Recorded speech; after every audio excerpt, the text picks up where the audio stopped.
Salam alaikum Pinal TV lajɛbagaw n ka foli b'aw bɛɛ lajɛlen depuis yan faw sigiyɔrɔ la ni y'an sigilen an ka émission na n'o ye an ka spécial 8 mars ye a yɛrɛ b'a dɔn cogo min na an bɛ mars kɔnɔna la mars ye musow ka kalo ye musow ka fête de don surtout le 8 mars o kɔnɔna la an ye wele bila an tantiw n'an kɔrɔmusow la ani an ka cɛw ma an kɔrɔkɛw an balimakɛw olu yɛrɛ nana ka na baro yɛrɛ diyan an yɛrɛ bolo o kɔnɔna la an bɛna ɲininkali tɛngu an bamuso la tanti salam alaikum. Wa alaikum salam wa rahmatullahi wa ta'ala. Ça va? Ça va. Tɔgɔ ni jamu? Ni madame Kulibali Ajaratu Marikoye. Merci. I nana an ka wele jaabi. Merci beaucoup. OK. N balimakɛ salam alaikum. Wa alaikum salam. Ne tɔgɔ Amadou Mbaye Sama Sako. Sako. Nba. OK, i nana an ka wele jaabi. Merci. Merci. Tanti? Ni Awa Traoré. Awa Traoré. Merci. Bisimila kɛnɛ kan. N balimakɛ? Ne Seydou Jabate. Seydou Jabate. I bɛ wele cogo di? Me wele ngo Zaninte. I bɛ wele ni min ye i b'o de fɔ. OK, Zaninte. OK, merci beaucoup. N y'aw wele ka na an ka baro kɛ émission kɔnɔna la n'o ye 8 mars ye. Aw nana vraiment a diyara n ye n b'a fɔ aw ye k'aw bisimila. An bɛ se ka baro daminɛ. OK, an bɛna ɲininkali tɛngu tanti la à droite d'abord. Madame Kulibali, ne ko 8 mars yɛrɛ ye mun de ye? OK. N lamɛnbaga jɛkulu bɛɛ lajɛlen fo yɔrɔ jan mɔgɔ fara yɔrɔ sɔrɔ mɔgɔ kan. N b'an yɛrɛ bɛɛ lajɛlen fo plateau in na yan wulada in na surtout kɛrɛnkɛrɛnnenya la an bɛ Pinal TV mɔgɔw n ka foli bɛ s'aw ma. 8 mars ye don ye don min ye musow ka dusuma kasi n'u ka yɛrɛma hɔrɔnya n'u ka tɔɔrɔ n'u ka droit réclameli don ye. Parce que 8 mars in yɛrɛ ye fêteli dabɔra togo jumɛn na an balimamuso dɔ de tun bɛ États-Unis a ka droit ɲinini kɔnɔna na n'a ka dusuma kasi la a ye 8 mars in kɛra don ye don min na ni bonya ni karamaya ni sabali bɛ di muso ma a kɔnɔna na o de nana ni 8 mars in fêteli yɛrɛ ye. D'accord. O de nana ni 8 mars ye. Sakɔ e bɛ se ka jumɛn de fara a ka Bon, a ye kuma bakuruba fɔ ka ban ne kɔni bɛ se ka mun fara kan dɔrɔn 8 mars an balakaw ka fête de n'an ko ko fête a bɛɛ b'a kɔnɔ n'i y'a mɛn ko muso yɛrɛ fɔlɔ i ko ko jamana i ko ko du sans la femme il y a pas de pays. Voilà. Merci. Tanti Awa 8 mars yɛrɛ kɔrɔ ye jumɛn ye? 8 mars bɛ an lajɛbaga bɛɛ lajɛlen fo. Fana ni Maliko kan. Pinal télé mɔgɔ yɛrɛ fo. A y'an wele bi ka na diyara an y'a bɛn n'an ma. Merci a diyara an yɛrɛ ye. K'an bɛɛ hɛrɛ ma. Amin yɛrɛ. San caman yira an na. Amin. Ye musow ka fête de ye. Musow ka dusumangoya de ye. An b'a fila bɛɛ fara ɲɔgɔn kan. 8 mars hakilina taara fɔlɔ min na muso jɛkulu dɔw de farala ɲɔgɔn kan k'u k'u ka hakɛ ɲini. A bɛ taa muso 129 ɲɔgɔn na. U y'a essayer k'u k'u ka hakɛ ɲini n'u bɛ baara kɛ wagati min na o wagati ka jan. U y'o fɔ patron ɲɛna u farala ɲɔgɔn kan. N ye min mɛn ko patron y'u bɛɛ faga. U m'u ka droit sɔrɔ u sara o de hukumu kɔnɔna la musow ye nin hakilina sɔrɔ san o san minnu tora yen nɔ k'a fɔ ko an k'an miiri jigiɲɛ ka taa an balimamuso minnu ni Ala ka lajarabi binn'u kan o de y'a nana ni 8 mars hakilina ye. Jelikɛ i bisimila. OK. E ye mun de faamu 8 mars yɛrɛ création na? OK, yani n ka don kuma kɔnɔ n bɛ foli di filɛbaga cɛman na musoman ma jamana kɔnɔ ani jamana kɔ kan. Ne ka ngo bi fɔ ne cɛ min ka yamaruya ye o de ye karamɔgɔ Burama Sumano ye min b'a la ka n kalan kuma f'i ni kuma jala. A ko ni diɲɛ ko ko jarila Bamakɔ ko wale ɲuman dɔn ni tasibila kɛ de ma wajibi ye ka taa an ka Bamakɔ lanbasiw ma n'o ye Ture ni Ɲare ni Daravew ye. Olu folen kɔfɛ ka teleso mɔgɔw fo ka an minnu bɛ baro la yan k'an bɛɛ lajɛlen fo. Merci. Ne bolo ni ma fili ni ma ɲɛna n balakaw y'a fɔ cogo min na a tɛ tɛmɛ o kan parce que olu ye kuma bɛɛ fɔ en tout global. Donc i mana kuma cogo cogo a tɛ taa musow ka lajɛ in de kɔ. I y'a faamu. D'accord. OK, merci Zani. Maintenant Awa bɔra ka kuma fɔ cogo min na c'est comme dusukasi dɔ de kun don mais mun an b'a fêter et puis a fêteli importance jumɛn de b'a la dɛ Awa? Bon ni na musow b'a fêter bi musow yɛrɛ dɔrɔn tɛ balimakɛw yɛrɛ farala an kan parce que a don yɛrɛ caman bɛ yen u yɛrɛ bɛ tobili kɛ u bɛ hinɛ k'an bɔ gala u bɛ tobili kɛ u bɛ tobili kɛ d'accord o ye k'a dɔn ni minnu tora la hali ni kelen ni gansan tɛ fo ka se ni 100 ni kɔ ma o ye fɛnba de ye an ka se ka miiri ka kasibila kɛ ka da olu ma surtout olu tora ko min na o se ka kɛ ko den ye n'o ye musow ka hakɛ ɲinini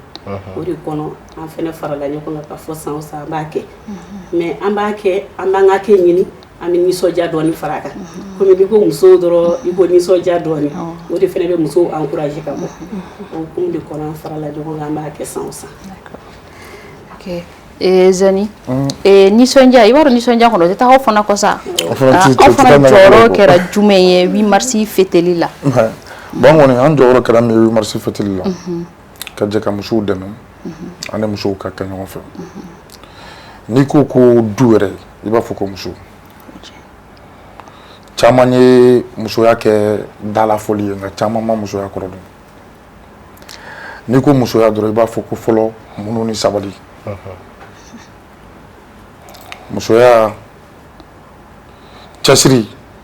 kodɔn ani kokɔrɔdɔn bonya yɛrɛ i b'a sɔrɔ muso de bolo ni muso tɛ sigida min na i b'a sɔrɔ man di n'a tɛ du min kɔnɔ i b'a sɔrɔ man di wa n'a tɛ jamana min kɔnɔ fɛnɛ yɛrɛ i b'a sɔrɔ man di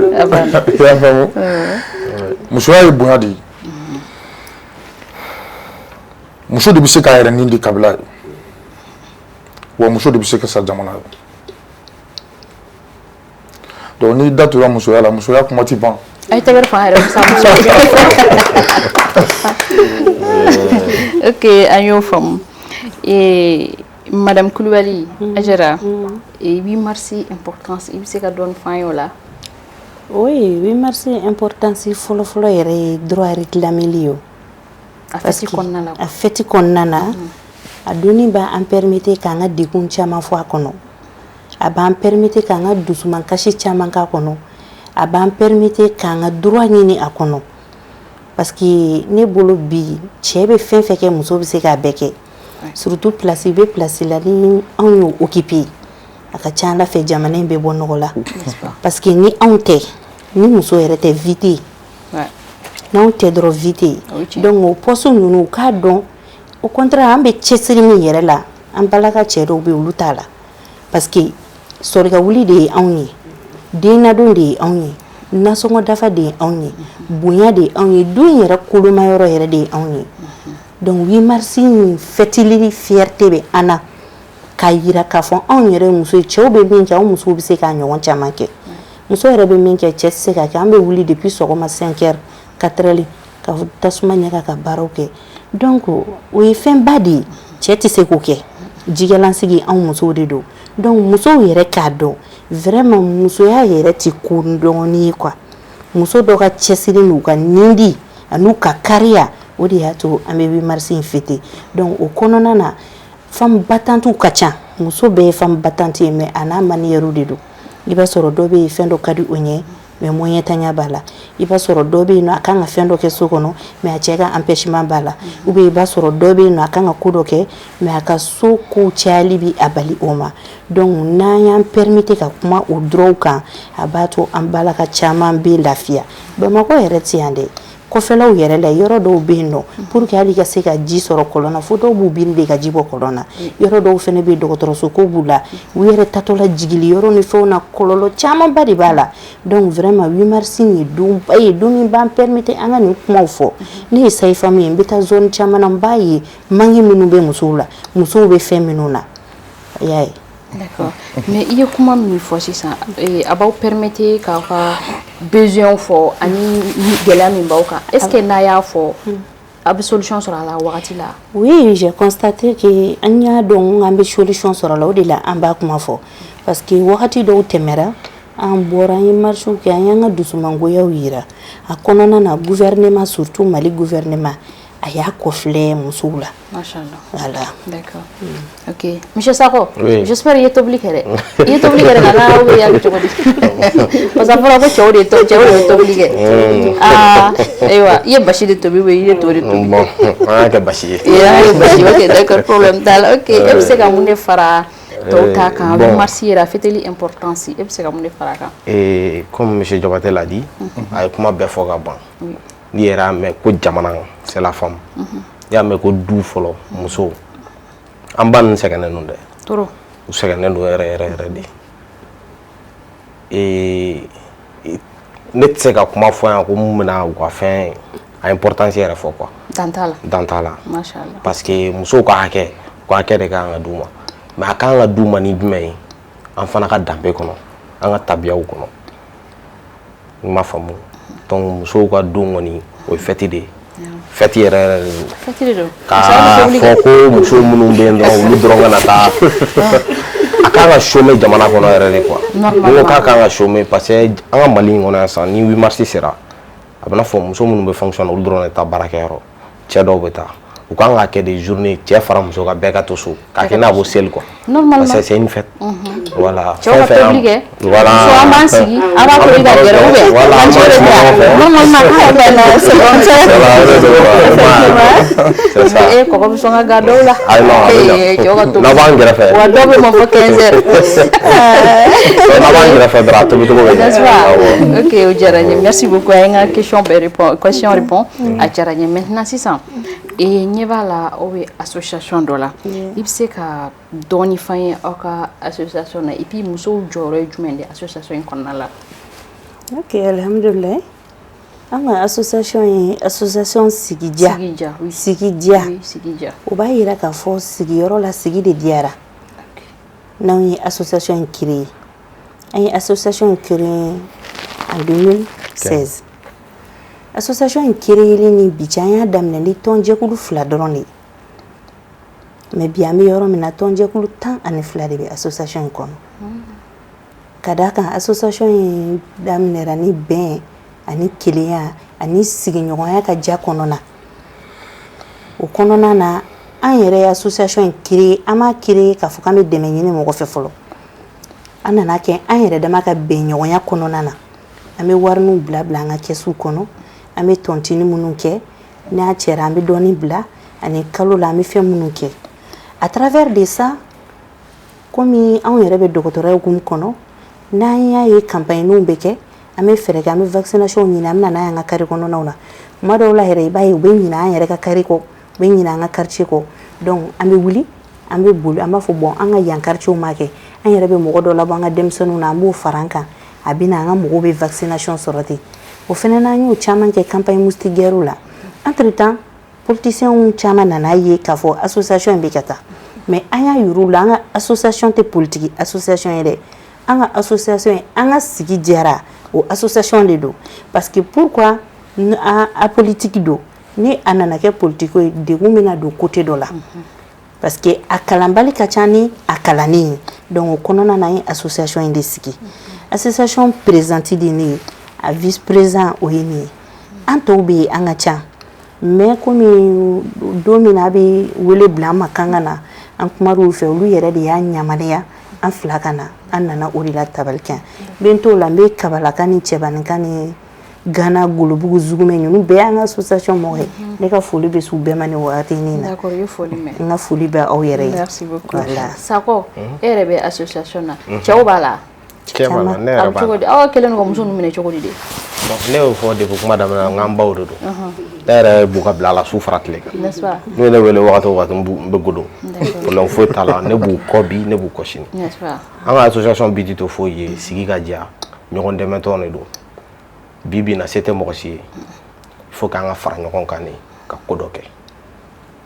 C'est n'an ma fara ɲɔgɔn kan bi gouvernement tɛ se k'a bɛɛ kɛ. Donc anw y'an bolo di ɲɔgɔn ma o de la. Ni fɛn min bɛ an bɛ jɛ an b'a kɛ. An ye fɛn caman kɛ an ka association a dan tɛ yan dɔrɔn ye. Même cercle la an bɛ ka wele. Même bientôt an bɛ taa Bafulabe an bɛna taa musow former. An yɛrɛ bɛ wari bɔ an kun. Présidente b'a kɛ k'a bila caisse la. Ni se bɛ mun ye dɔrɔmɛ kelen ma dɔgɔ ba kelen man ca. An b'a bila an ka caisse la n'a ye danni mun sɔrɔ an b'an ka musow former o la. K'a fɔ ko fɛn bɛɛ bɛ kɛ i b'a fɔ ko wariko tɛ. I b'i miiri sini de la quoi. Hali n'an tɛ yan bi a bɛ fɔ ko ninnu ye nin fɛn bila en marche. C'est une continuité. An tɛ yan politique tɔn na. On est en politique. C'est une association pour aider les jeunes et les femmes, surtout nos mamans. Parce que an y'a ye an baw sɛgɛnnen don trop. jita lɔgɔti fɛn bɛɛ muso donc k'a fɔ ko Bamakɔ dɔrɔn don non c'est pas Bamakɔ seulement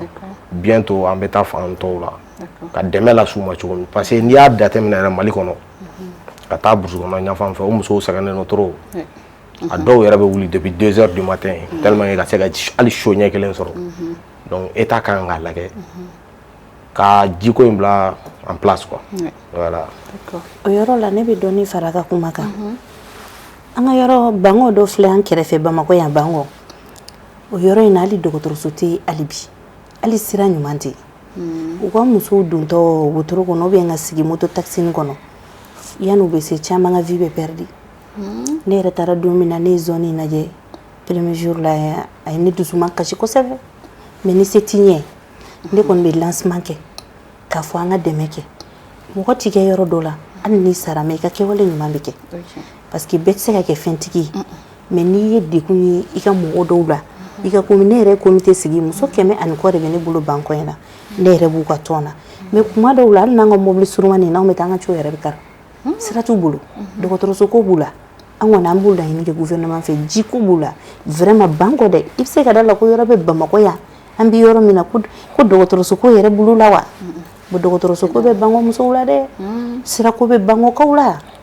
a b'u la gouvernement k'a lajɛ o la n'Ala sɔnna non 8 mars in kɔnɔna la u bɛ muso ka ko bɛ ɲɛnabɔ n'Ala sɔnna inchallah an bɛ taa dɔɔni dɔrɔn de oui Awa Traoré e fana ka association alliance des mouvements voilà donc aw fana ka association na aw ka activité ye jumɛn ye 8 mars in kɔnɔna la aw ka activité kɛra jumɛn ye fana 8 mars in kɔnɔna la en plus jumɛn ni jumɛn de b'a kɔnɔ même ni 8 mars don tɛ an ka association mɔgɔ bɛ fo fɔlɔ n'o ye AMP jama bɛ ye ka n ka président fo ka n ka secrétaire général fo an ka association a warala kosɛbɛ bi an bɛ Mali kɔnɔ an bɛ Mali kɔ kan alhamdulillah an bɛ Ala fo k'Ala barikada parce que an y'a sigi an ko parti ko tɛ politique ko tɛ mais fasoden ɲumanw ni mɔgɔ min dalen don i ka fasodenya la bɛɛ ka na bɛɛ place b'an ka association kɔnɔna na o hukumu kɔnɔ an y'a daminɛ ni mouvement kelen n'o y'an yɛrɛ ka association mais bi association dama min taara y'an enregistré an fɛ yen bi n'u ka récépissé b'an bolo a bɛ fɔ 100 ni kɔ la bi machallah tellement que a diyara mɔgɔw ye an bɛ to ka organiser kalo kɔnɔ an bɛ taa yɔrɔw furan muso minnu fɛnɛ femme veuve ninnu muso minnu cɛw banna an bɛ dɛmɛ d'u ma an bɛ fara ɲɔgɔn kan k'an yɛrɛ an bɛ fini di ni min se tafe 3 min se cɛmani fini min se musomani fini an b'u fara ɲɔgɔn kan k'o dɛmɛ don an balimamusow ma an bɛ dingɛw labɔ foncé ka niveau ninnu an b'olu fɛnɛ labɔ an bɛ ko caman kɛ o kɔfɛ fɛnɛ université hukumu kɔnɔna la an kɛlen ka fɛn min boloda n'Ala ye le 19 jira an na an bɛna jɛ ka bɔ n'o ye k'a fɔ loi min dira an ma la loi 052 an y'o fɛnɛ sɔrɔ 8 mars hukumu de kɔnɔna la vraiment an bɛ Mali gouvernement fo la kosɛbɛ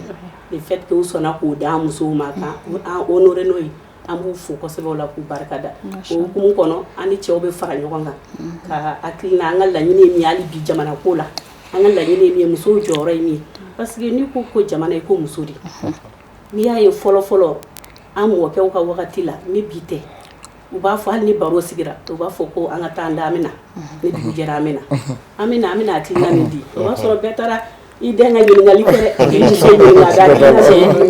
ma i y'o fara i ta kan wa a ka ca Ala fɛ n'u ma se ka fɛn o fɛn ɲɛnabɔ su fɛ ni dugu jɛra n'u sigira kɛnɛ kan u bɛ bɛn o kan o b'a sɔrɔ muso farala kan muso jɔyɔrɔ ye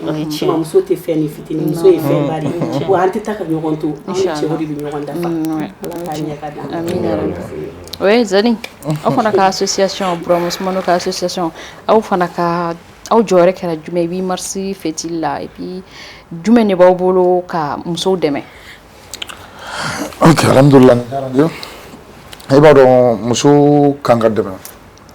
wa muso ni dɛmɛ ka kan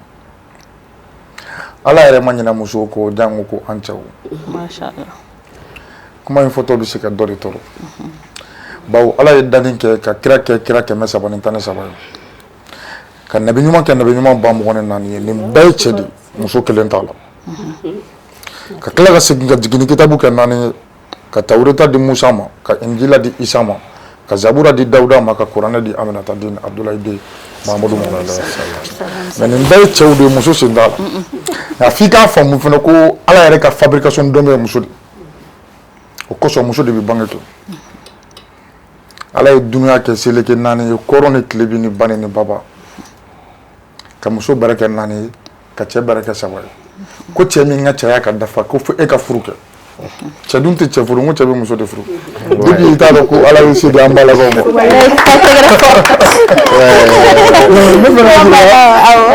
muso jɔyɔrɔ ka bon kojugu société kɔnɔ n'i ko muso dɔrɔn i b'a fɔ ko bulonda sinsibere o kosɔn cɛ kana fɔ k'i bɛ muso lakari wa i kana fɔ k'i bɛ muso lakasi n'i sɔnna ni ala ye muso 3 d'i ma ala y'i ka diɲɛ dilan k'i ka yɔngɔli kiyama dilan ni ala ye ba ɲuman di cɛ min ma ka muso ɲuman d'i ma ka balimamuso ɲuman d'i ma i bɛ cɛ tɔw dɔn Mashallah. donc cɛw kana musow kɛ bolo kɔfɛ ko ye cɛ ni musow taalan de ye ɲɔgɔn ye i y'a faamu donc ne kɔni bolo musow ni dɛmɛ ka kan et puis club des amis de Borongosumano cɛw dɔrɔn t'a la dɛ musow jɔyɔrɔ ka bon a la kojugu musow b'a kɔnɔ cɛw b'a kɔnɔ bawo kalanbulon in ti kalanbulon ye min ko jeliya bɛ k'a kɔnɔ k'a bɛ kalan wari la wali kelen ko jeliya bɛ k'a kɔnɔ k'i bɛ fɛn dɔ de di an karamɔgɔ Borongosumano ma Borongosumano ti dɔrɔmɛ 1 minɛ a ka kalanden si la cɛ fara muso kan o contraire de la a bɛ fɛn dɔ bin ka bɔ musow kan cɛw sarali cɛw b'o olu donc n bɛ fɛ k'a f'i ye karamɔgɔ Borongosumano a fana seko n'a danwa yɛrɛ a bɛ k'a kɛ musow dɛmɛli la i y'a faamu Mashallah, an ka foli b'a ye. hali sisan ala ye san o san dan an bɛ tournant kɛ Mande la minimini Keila Kirena ani Kaba le 25 mars de ce mois ani musow de bɛ jɛ ka taa ɲɔgɔn fɛ musow de b'a la i y'a faamu A tɛ se ka taa musow kɔ. an tɛ se ka taa musow kɔ donc laisse-moi que wele bilalen don aw bɛɛ ma han jatigi cɛman ni jatigi musoman bɛɛ ok le 25 de ce mois Ok, ala ko yira na. Ala ko yira an kɛnɛ an bɛ dɔn Ok. Madame Kulubali, ne ko refondation na muso jɔyɔrɔ kɛra jumɛn de ye? La refondation kɔnɔna la muso jɔyɔrɔ kɛra jumɛn? bon o kɔnɔna na musow ye place sɔrɔ I ye place sɔrɔ. u ye place sɔrɔ n'i y'an ka Mali gouvernement lajɛ bi musow ka ca dɛ an tɛ tigɛrɛ fɔ an yɛrɛ A ye tɛgɛrɛ fɔ, a ye tɛgɛrɛ fɔ. an ka gouvernement an k'an profiter la ka Assimi fo ka Choguel fo effectivement u y'u se kɛ mais n bɛ fɛ ka min fara a kan an y'a ye nin bɛɛ la Mali kɔnɔ violence ka ca surtout muso kunda n'i ye cɛ lajɛ bi cɛ muso tɔɔrɔla ka ca bi kojugu a ka ca dɛ n'u ye cɛ min minɛ k'a ye muso tɔɔrɔ a ka kan ni ɲangari min ye n'u ye kelen min minɛ u k'o kɛ pour que tɔw bɛ siran N'est-ce pas? oui n'a fɔra i den ba i ba ladonbaga e yɛrɛ ladonbaga i ye cɛ ɲuman ye yɔrɔ o yɔrɔ musobakɔrɔ dɔ de b'a kɔ O ye tan ye. i ye den ɲuman ye yɔrɔ o yɔrɔ la intelligence la o fɛn fɛn ba ɲuman dɔ de y'a bara n'aw kɛra o ba la fiɲɛbaga ye o denw yɛrɛ ɲɛna a bɛ kɛ cogo di A bɛ gɛlɛya. cɛw k'a dɔn k'a fɔ muso jɔyɔrɔ et puis den ka éducation a bɛ an falakaw bolo muso bugɔli den ɲɛna fo ka fa in sa a tɛ den ko tɛ diya den ɲɛ dɛ et puis o den kelen o bɛ n'a muso bugɔ don dɔ la n'o kɛra tiɲɛni bɛ kɛ donc cɛw ka sabali u ka violence dabila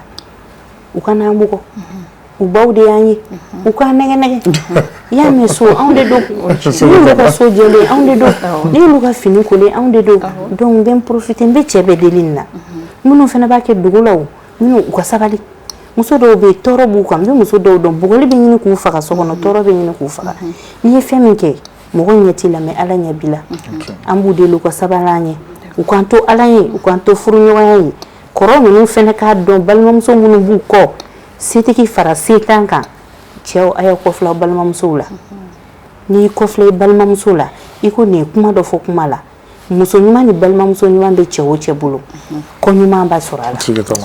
mais ni o tɛ baara dɔn mais sisan cɛ caman bɛ yen minnu ka hakɛ balimamuso hakɛw b'u la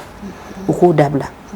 an k'an bolo don ɲɔgɔn bolo an y'aw ba de ye puis yafa ɲini an ka tɔn an k'o kɛ an ni fɛn siranya tɛ o u faden t'an ye an yɛrɛ faden t'u ye nous sommes des complémentaires n'anw tɛ a ti ɲa hali sisan n'i muso bugɔ n'i bɔra sisan karisa cɛ de tɛ ne yan bon yaro koni o ko do c'est mal vu vraiment ngulu dabla donc même profiter la même muso bela jeli fo et puis muso ka blo ko na femme ko fente ngode muso ka cesiri bal anga daga sunu ko dabla anga gerna baruba dabla anga nyogon sumsum dabla anga barake na barake o de ba munafa par exemple moi je suis femme mais je suis commerçante machallah et puis ne reflet information di muso makacha mi safina bowi ayu formé amanto la mais association sigja yelen sigi se yelen kura ulu an deme ula association chamon be minu ye deme kan anga kalaban balo yere o ye deme kan association an yɛrɛ fɛnɛ ka 8 mars kan ka fêter ni mois le 19 donc an ka tɔnjɛkulu bɛɛ b'a la golobugukaw ganakaw bɛɛ lajɛlen b'a la an y'aw yɛrɛ fɛnɛ invité a ka taa an dɛmɛ inchallah i y'a faamuya bɛɛ bonya b'a la Sakɔ nin bɔra ka kuma min fɔ sa e bɛna mun de fara a kan bon ne bɛ mun fara a kan refondation in na ne ka question ye refondation de a b'i fɛ i t'o de fɔ a bugɔli yɔrɔ la a t'o fɔ Mali refondation na musow jɔyɔrɔ b'a la mais il faut que musow u ka yafa fɔlɔ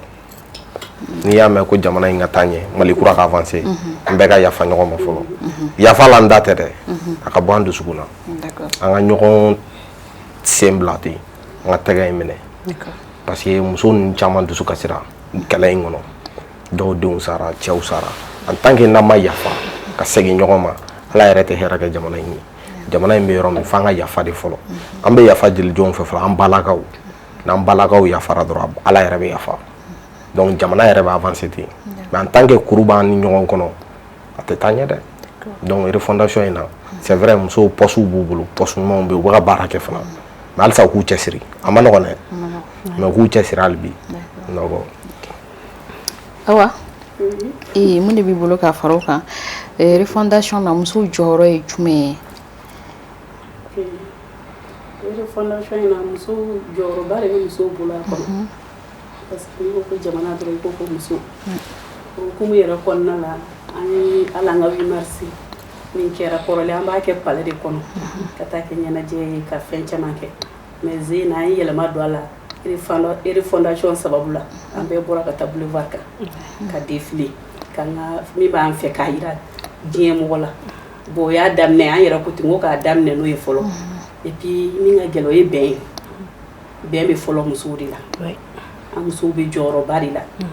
anw de bɛ se ka kuma n'an balimakɛw ye n'u dusu bɔra anw de bɛ se ka kuma n'an cɛw ye n'u dusu bɔra anw de bɛ se ka kuma n'an sigiɲɔgɔnw ye foyi nin tɛ jamana jɔ ni bɛn tɛ bɛn fana tɛ sabati ni musow tɛ musow jɔyɔrɔba de b'o kɔnɔna la refondation in kɔnɔ an musow ka kɛ prévu k'o yira diɲɛ mɔgɔ la surtout Mali musow parce que diɲɛ bɛɛ bɔra bi k'an dɛmɛ an ka jamana ko in na o ka da anw yɛrɛ fana ta kan n'o y'an musow ye an k'an bolo di ɲɔgɔn ma an ka bɛn ɲini an ka kuma fɛn min bɛ sen na hali bi Ala ka seliji k'a fura ye bɛn ko kelen ma k'an bolo di ɲɔgɔn ma tun bɛ ne fɛ. D'accord Zani dɔ b'i bolo ka fara a kan bon min kɔni bɛ n bolo ka fara o kan dɔrɔn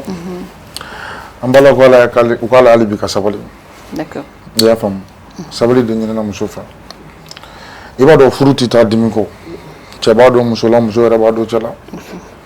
n'i ye furu woro tan yɛrɛ kɔrɔ dɔn ne bolo u kan ka kɛ leçon ye i ma dɛ donc fo musolakaw k'a faamu ko furu tɛ taa dugu kɔ muso de bɛ kɛ sabaliba ye dɔrɔn n'o tɛ an balimakɛw bɛ ko dɔ kɛ tiɲɛ na yɛrɛ b'a dɔn k'an jo t'a dɔw la dɛ nka a tɛ taa mun ni sabali kɔ a tiɲɛ ka fɔ sago tɛ dɛ an yɛrɛ b'a dɔn k'an jo t'a la ko a tɛ taa min kɔ dɔrɔn o ye sabali de parce que munna a dama d'olu la fansi fɛ ni muso ni cɛ bɛ ɲɔgɔn na i b'a sɔrɔ ɲininkali kɛra caman b'a fɔ ko muso de jo t'a la nka i b'a sɔrɔ dalaki kan ka bin cɛ de kan mais n'a ma ɲɛ ko i fana donna furu la o kan i kan k'i munu ka sabali dɛ ne karamɔgɔ ko ten ko sabali de ɲinina muso fɛ nka munu ma ɲini muso fɛ a sabali kɔrɔ n cɛ ye nin k'i la a se bɛ e ye a fanga b'i la a balimakɛw b'i bolo a teriw b'i bolo a jɛɲɔgɔn b'i bolo minnu bɛ se k'i défense ta nka i y'o bɛɛ dɔn k'o bɛɛ to yen ka sabali ka cɛ to yen k'i y'a to yen furu kama nka munu ye jumɛn ye i cɛ ye nin k'i la a se de t'i ye n'i taara fɔ i balimakɛw ye olu tɛ se k'i dɛmɛ n'i y'a fɔ i teri min ye o se k'i dɛmɛ donc e b'i munu nɛ ni e ye se sɔrɔ don min na e b'i ta sara i y'a faamu donc bon n'a se bɛ e ye nin bɛɛ dɔn ka tila ka sabali o de ɲinina muso fɛ donc kumalaw ko ten ko furu kuntala ka jan buti ɲɔgɔn ɲɛbaliya ma hakili ka taama nɔfɛ cɛ b'a dɔn muso la muso b'a dɔn cɛ la donc f'i k'i muɲu o de kan dɔrɔn ka sabali bɛɛ yɛrɛ kan ka fɔlɔ musow de la Tuto wala balibagaw sago ay yara ma kala mo ay mana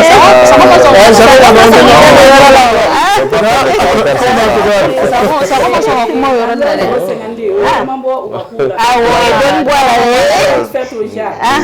kuma ka ca amina ya rabbi non ne tɛ fɛn kula ne baw de ne baw ma ka ca yan o de y'a kɛ ale siranna fa ale famera ok d'accord ne bɛna n baw de ɲininka Zeyina ne ko madame Kulibali an ka société in kɔnɔna la musow bɛ k'u yɛrɛ y'a la cogo di pour que ka se k'a faamu parce que muso dɔw bɛ yen n'u bɛ baara dɔ la kuma bɛɛ bɛ f'i ye surtout aw ka association surtout ni musow ka association cayara n'i bɛ association caman na kuma bɛɛ bɛ f'i ye aw bɛ ka se k'a gérer cogo di de ani foyer aw bɛ ka se k'a gérer cogo di. ok machallah a diyara n ye c'est à dire que fɛn bɛɛ ye foi de i bɛ diɲɛlatigɛ ko o ko la kanu i b'a dɔn n'i ye fɛn min kanu i dusukun na ka ban kuma t'i perturber o c'est comme an balakaw cɛw bɛ faransi ni amérique u bɛ ka vie o u bɛ furu la k'u sigi o u bɛ mais ko caman b'a kɔnɔ n'i kɛra association dɔ présidente bi il faut que filɛli ɲɛ min bɛ e kun u ka dan ni e yɛrɛ ye tulo min bɛ e kun tulo in kana a geren quoi i ka i yɛrɛ ɲɛtaga min parce que mɔgɔw hali mɔgɔ bɛ den caman wolo i b'a sɔrɔ denw tɛ kelen o balimaw tɛ kelen mɔgɔ ti mɔgɔ choisi quoi ala de bɛ jɔn ka jɔn choisi donc k'a fɔ ko critique kan ninnu moi personnellement ça me regarde pas ne yɛrɛ tɛ n kuma n kɔfɛ kuma ninnu fɛ ne bɛ n ka ɲɛtaga de layɛ ani n ka sigida ka ɲɛtaga parce que ne b'a dɔn n bɛ fɛn min na tôt ou tard mɔgɔw bɛ n'a fɔ tiɲɛ na an tun t'a dɔn n'i bɛ sɛbɛ sira kan ne ba ka n'i kɔ kuma lamɛn kana critique lamɛn dɛ mais n'i y'a sɔrɔ i bɛ kulonkɛ sira kan critique bɛ digi i la et puis foyer kɔnɔna fanfɛla la je me profite n bɛ n mari fo nin na kosɛbɛ ne cɛ mɔgɔ don mɔgɔ min a ye n dɛmɛ moralement financièrement et puis a ye liberté di yan moi n'importe quelle heure ne ka so mɔgɔw bɛ don ne kan cɛ fara muso kan yarɔ cɛ bɛɛ tɛ se k'a kun association in kɔnɔna na cɛw bɛ cɛw la olu yɛrɛ a tun ka gɛlɛn hali u k'a to muso ka yaala kɔ mais don dɔw la u nana tiɲɛ dɔw segin ma parce que i b'a sɔrɔ association kɔnɔna na a dabɔkun de y'aw ka ɲɔgɔn dɛmɛ fɛn dɔ bɛna kɛ don dɔ la i b'a sɔrɔ a tɛ e kun k'a kɛ mais i ka muso bɛ association min na a bɛ se k'a dɛmɛ i k'o yɔrɔ la télé in na u b'a dɔn anw sigidaw la an bɛ mɔgɔw ka démarches kɛ commissariat de police la an bɛ tagama mɔgɔw denw nɔfɛ prison baw la ni mɔgɔ minnu ka cas aggravé an bɛ yaala u kɔ pont jeune Gabriel Touré la an seko ye fɛn fɛn an b'a kɛ wa ni banni kɛra fana an bɛ yaala ɲɔgɔn kɔ donc ne b'a dɔn c'est quelque chose i bɛ fɛn min nafa sɔrɔ diɲɛ na i b'a sɔrɔ lahara donc mɔgɔw ka critique ninnu moi quand même ne t'olu lamɛn yɛrɛ ne t'o lajɛ hali ni n'a sɔrɔ i bɛ ka n kɔrɔfɔ je t'encourage aussi de faire ça mais dans les jours à venir i bɛna jaabi ye voilà et puis cɛw ka sabali u k'a to muso ka baara kɛ i b'a dɔn gɛlɛyaba de b'anw kan an bɛna so yɔrɔ ma cɛ minnu bɛ yan fɔlɔ an b'a daminɛ olu la fɔlɔ ok bisimila awa en tant que femme i bɛ ka vie cogo di an ka société kɔnɔna la surtout aw ka association ninnu na donc i bɛ se ka dɔɔni f'an ye a gɛlɛya la muso bɛ kelen a ma nɔgɔn dɛ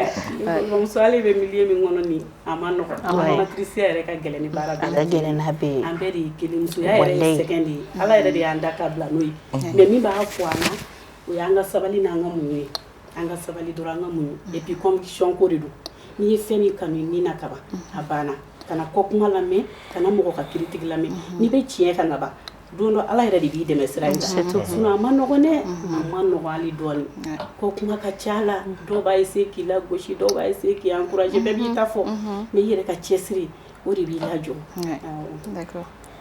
Zani aw mun ye cɛw ye aw bɛ musow ye boliboli la aw bɛ mun de f'u ye de bon aw b'a bila minɛ jumɛn de kɔnɔ bon souvent ne b'a kɛ keleya ka baara ye mais ne kɔni bolo ni ɲɔgɔn dɛmɛ n'a ma fɛn min fara taga ɲɛ k'a t'o bɔ a la o ni an ka société kɔnɔna ta k'a lajɛ i b'a sɔrɔ muso dɔw bɛ nasɔngɔ dafa u bɛ jiw san u bɛ safinɛw san donc mais ni muso bɛ dɔ la o nin bɛɛ ti ta ka bɔ cɛ kan nin caman bɛ ta ka bɔ a kan dɛ donc ne kɔni bolo dɔrɔn n'a ye ɲɔgɔn dɛmɛ o de bɛ aw dɛmɛ ka bɔ nɔgɔ la nka fɔ a ka faamu fana ko muso fana kan ka a jija ka filɛli kɛ n'a cɛ filɛli kɛ ka lamɛnni kɛ n'a cɛ lamɛnni kulo ye ka kuma n'a cɛ kumada ye ka k'a cɛ ka exemple ye i y'a faamu dɔw b'a fɔ ko n'i ye priorité di muso ma kojugu k'a bɛ ɲinɛ an b'a la k'o tɛ tiɲɛ sago u bɛ ɲinɛ dɛ u bɛ ɲinɛ dɛ i y'a faamu donc i ye nin bɛɛ d'a ma ne bolo n'a ye ɲɔgɔn dɛmɛ dɔrɔn a ka ca ala fɛ avancement bɛ na i y'a faamu o kɔni ye ne ka jaabi ye. Monsieur Sakɔ i ka jaabi ye jumɛn ye musow bɛ boliboli minnu kɛ an ka société kɔnɔna la e yɛrɛ y'o ye cogo di de. bon bɛɛ n'i ka faamuyali cogo don bɛɛ n'i ka yeta don ne ka yeta la an balakaw bɛ boliboli ni fɛn minnu na faamuyalibaliya b'an cɛw fanfɛ dɔɔnin mais musow ka côté la ne ye fɛn dɔ de fɔ muso o muso n'i ma ɲina i ka éducation kɔ i b'i yɛrɛ mara cɛ bɛɛ k'a bila i hakili la muso bɛɛ tɛ kelen ye musow fana bɛɛ n'i ka éducation taabolo de don donc an ka da ɲɔgɔn na dɔrɔn keleya in c'est vrai an bɛ keleya an cɛw an bɛ keleya minɛ mais tuma dɔw la musow fana k'a faamu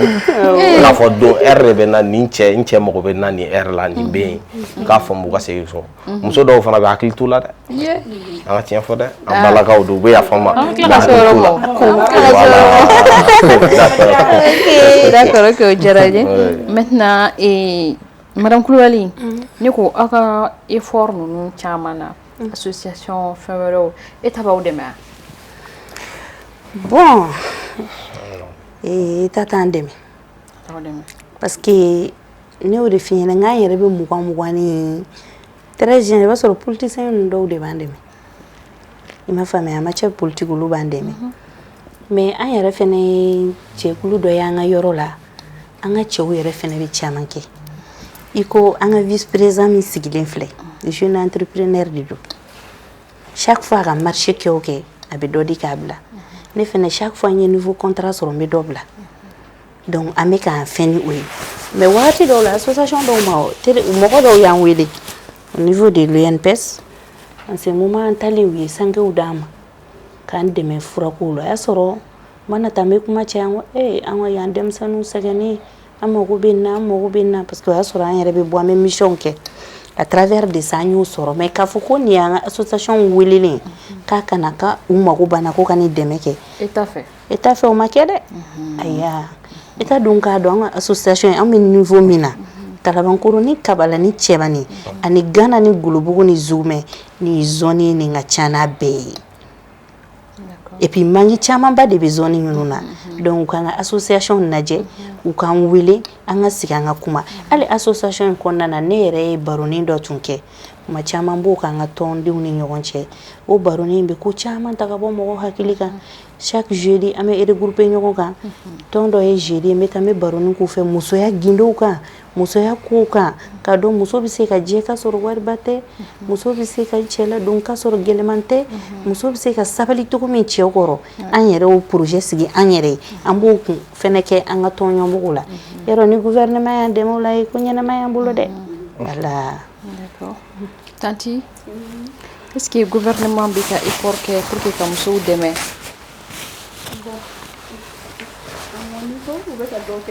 Mais an kɔni ka tɔn précisément an ka tɔn kɔnɔ u ka dɛmɛ ma s'anw ma fɔlɔ. D'accord. Ok. Voilà, ne ka ɲini gouvernement fɛ bi a kɛ hakili to musow la. A bɛɛ kana kɛ sanfɛ musow ye. Voilà. Voilà. Ko hakili t'u la. Comment on est venu fanga ye? Ah bon. On est venu fanga ye dɛ. An ka fɔ ni fanga ye. muso minnu bɛ jisuma feere a bɛɛ ye muso ye du tɛ jɔ muso kɔ musow de ye fɛnba ye jamana kɔnɔ ni musow lafiyara dɔrɔn jamana yɛrɛ bɛ lafiya hali bi gouvernement bɛ ka dɔ kɛ mais an b'a ɲini u fɛ hali bi surtout kɛrɛnkɛrɛnyana an ka musow ka soba min bɛ yen n'o ye an ka ministre muso ye an b'a yɛrɛ fo nin kɛnɛ kan hali bi a cɛsirilen don musow ka ko la mais hali bi a ka dɔ fara a kan parce que musow sɛgɛnnen don dɛ musow sɛgɛnnen don degun bɛ musow kan musow cɛsirilen don Mali musow bɛ fo anw de bɛ bɔ an bɛ voyager an bɛ taa Cotonou an bɛ taa Lomé an bɛ taa fɛnw ta ka na an denw na balo k'an cɛw ta ka fɛn bɛɛ lajɛlen kɛ musow jɔyɔrɔba de b'u la an b'a ɲini gouvernement fɛ hali bi a ka hakili to musow la anw yɛrɛ ka association bɛ yɔrɔ min na n'o ye commune 6 anw bɛ Ɲamakɔrɔ Senu n'i donna quartier dɔw kɔnɔ ka taa sɔrɔ muso dɔw bɛ u bɛ si de ka sigi ka ji ma kɔnɔ maɲumako dan a ma nɔgɔ ni dɛmɛ ka kan an musow ni dɛmɛ ka kan o y'a mɛn n'Ala sɔnna o b'aw dɛmɛ maintenant ɲininkali dɔw bɛ o ye cɛw de bi ta kɔni a ma nɔgɔ dɛ cɛw n b'a daminɛ jɔn na Yugo Sirana i ka ne b'a dɛmɛ a daminɛ ne balawu de b'a fɛ an ka daminɛ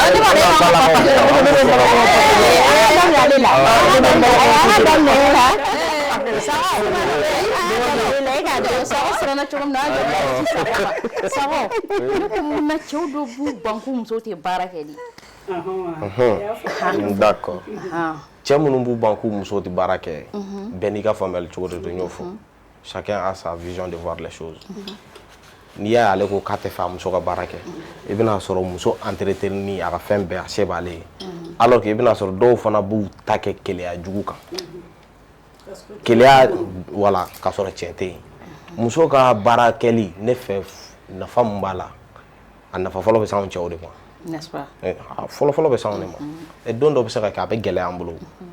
a bɛ se ka nasɔngɔ bɔ o ye alhamdulilayi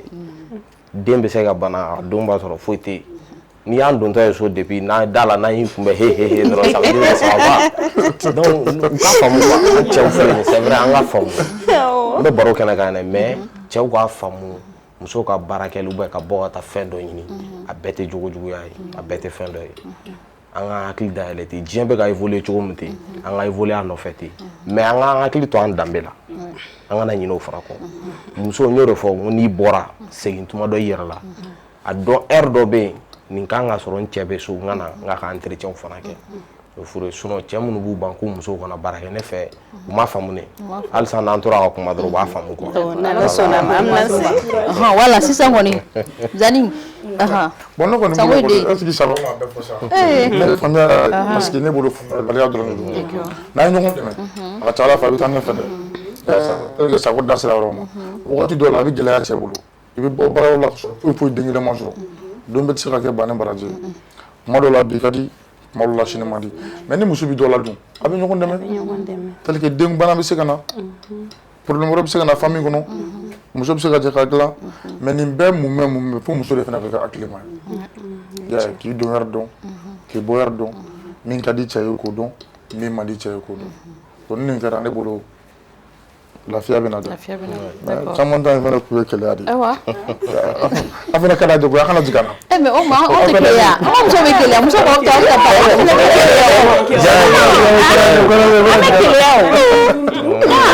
ta diya yɛrɛ don aw Tarawele e bɛ se ka mun de fɔ o yɔrɔ la cɛ minnu b'u musow bali ka baara kɛ ne bɛ min fɔ o yɔrɔ la hali bi anw balimakɛ de ye cɛ ninnu ye i ye cɛba ye dɔrɔn i ye musoba dɔ de y'a kɔfɛ an bɛ ɲɔgɔn dafa de hali bi faamuyabaliya don u k'a ɲini k'a dɔn k'a faamuya parce que muso filɛ hali n'a bɛ sira jugu kan n'i yɛrɛ y'a dɛmɛ k'a gɛrɛ i la k'a k'i ta ye a bɛ se ka changer mais ni i bɛ ko i bɛ muso koro i b'a bɛɛ de tiɲɛ muso sɔn koroni ma hali bi u k'a faamuya an ka jɛ ka ɲɔgɔn bilasira a bɛ ɲɛ ne kɔni bɛ fɛ hali bi an balimakɛw ka dusu bila ka nɛgɛnɛgɛni kɛ muso ye nɛgɛni fɛn de muso bɛ komi den n'a y'a nɛgɛn dɔrɔn a banna ko bɛ kɛ Madame Kulibali e ye mun de faamu o yɔrɔ la sa cɛ minnu b'a fɔ ko muso tɛ baara kɛ bon ne bɛ min faamuya o yɔrɔ la o ye ɲɔgɔn faamuyabaliya de ani kodɔnbaliya o ɲɔgɔn kodɔnbaliya fila tɛ dɛ et puis i b'a dɔn cɛ dɔw bɛ yen yɛrɛ olu ta ye hasidiya yɛrɛ de hasidiya oui a bɛ u muso bɛ bɔ ka taa baara min kɛ o man d'u ye parce que o bolo ni muso ye fɛn sɔrɔ a bɛ n'ale kɔ a kɔ da ale kɔ la or que o ye fɛn de ye o mɔgɔ bɛ da i kɔfɛ a fɛn fɛn sɔrɔ o bɛɛ ye de yo n'a ma don i la a ba don i denw na ou bien a ba don i ka so la ou bien hali muso bɛ labɛnni ɲuman min kɛ ka bɔ ko nin ye karisa muso ye ne ba o bɛɛ ye dɔ ye dɛ mais cɛw t'o faamuya o bɛɛ bɛ dugu la donc u ka sabali an ka ɲɔgɔn kanu an ka dɔgɔninw de y'an ye u baw de ye anw ye il faut que k'o dɔn quoi u baw de ye anw ye anw fɛnɛ faw de y'u ye an y'an fa n'an ba to ye de ka n'olu kama u ka sabali an ka ɲɔgɔn nɛgɛ sa olu de y'an ka papa chériw ye u ka dabila u b'a dabila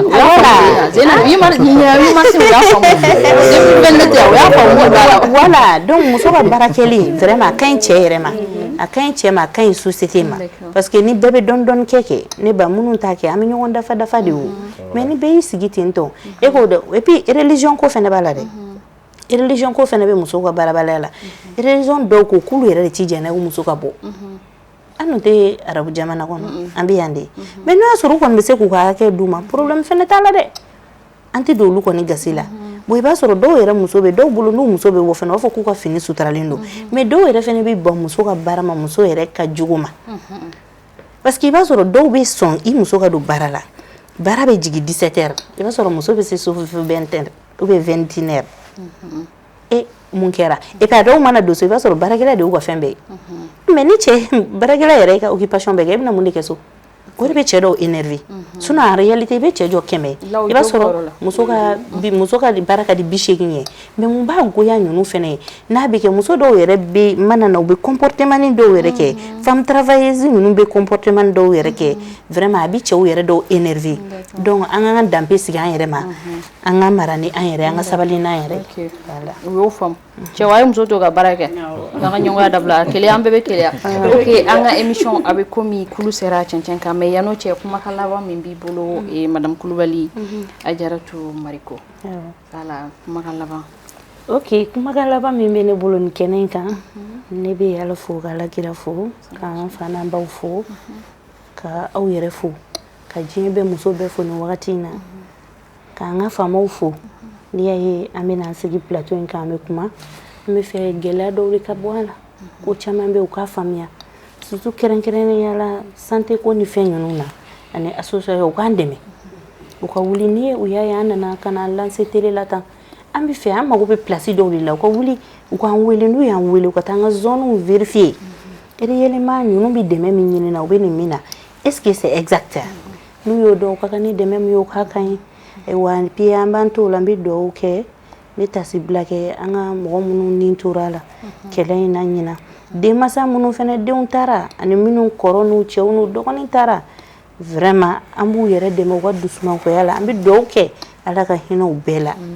Ala k'an yɛrɛ bɛɛ ɲa k'an ta dɔn Ala k'an ka jamana in suma an bɛɛ ka jɛ an ka dusu bila an ka yafa ɲɔgɔn ma an ka jamana in ka suma ne b'aw bɛɛ fo plateau in kan monsieur Sakɔ message jumɛn de b'i bolo k'a fɔ musow ye bon folikan laban min bɛ ne bolo ne b'a fɔ musow ye n b'a fɔ gouvernement ye ne Bafula bɛ ka den ye ne ka Bafula bɛ musow sɛgɛnnen don dɛ État k'u kɔfilɛ u la jiko gɛlɛya bɛ yen dɛ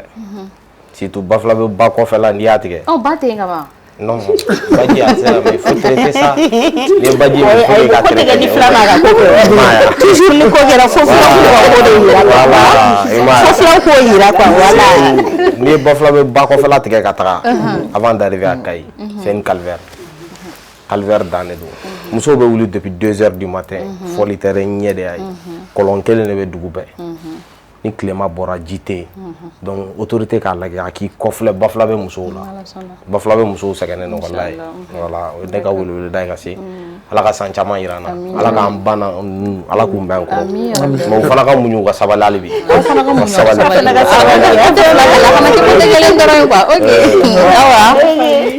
message jumɛn de b'i bolo k'a fɔ musow ye même cɛw parce que n'olu de ta ye 8 mars déjà olu de bɛ tobili kɛ o ye tobili kɛ awɔ merci beaucoup yɔrɔ min na welekan min bɛ ne bolo k'a fɔ kuma kuncɛ kuma la o ye k'a fɔ an balimakɛw ye surtout an balimakɛw hali bi u ka sabali musow kɔrɔ an ka don da kelen fɛ an ka bɔ da kelen fɛ muso ye nɛgɛ ni fɛn de ye ale de b'a faso bila ka n'i fɛ a tɛ foyi sɔrɔ ka fisaya ne n'i sɔnna k'a nɛgɛ dɔrɔn a bɛ k'i ta ye mais dɔw ka violence ka bon dɛ dɔw bɛ muso bɔgɔ k'a mafiyɛnya k'a nɛni a bɛ se ka fɔ quoi musow dun sɛgɛnnen ka se degré min ma bi jamana in kɔnɔ a ma nɔgɔn n'i bɔra fajiri da fɛ k'a yɛrɛ sira minɛ bi ne yɛrɛ ye jagokɛla de ye n b'a dɔn degun bɛ jagokɛla musow kan bi depuis fajiri i b'a sɔrɔ dɔw sigilen b'u ka mana kan dugu bɛ jɛ de ka sɔrɔ u sigilen don i b'a sɔrɔ a dɔw ka manakun tɛ tɛmɛ 1000 kan u bɛ feere k'o de la ka don u ka so 22 heures ka taa tobili kɛ wallahi i b'a sɔrɔ a dɔw tɛ hali sira jugu bɔ mais n'i bɔra dɔrɔn tɔgɔ bɛɛ bɛ f'i ma muso min bɛ bɔ ala de bɛ se k'i lajɛya hali bi an bɛ min fɔ gouvernement ɲɛna k'a fɔ an balimakɛw ɲɛna u ka sabali musow kɔrɔ ka mun n'an sabalila ɲɔgɔn kɔrɔ a bɛ ɲɛ n filɛ ka min fɛnɛ fɔ musow ye o ye téléphone ba ye parce que téléphone bɛ ka ko caman de jouer foyer kɔnɔ bi n'i donna so kɔnɔ n'i mana don retard la essaye k'i occuper i cɛ la i ka cɛ ka temps d'a ma o la i donna togo o togo n'i ye famille d'air ye i ye retard min ta a b'a faamu mais n'i y'i concentré fɛn wɛrɛw kan ni téléphone ni fɛnw a bɛ cɛ dusukun futuni nafa t'o la ka tila ka welewelemada bila an ka gouvernement ma hali bi u ka musow dɛmɛ dɛ an mago bɛ hali ni musow ye bague sɔrɔ u tɔgɔ la bi a ka d'an ye a ka d'an ye dɛ a ka d'an ye dɛ a ka d'an a bɛ kɛ a bɛ na a bɛ na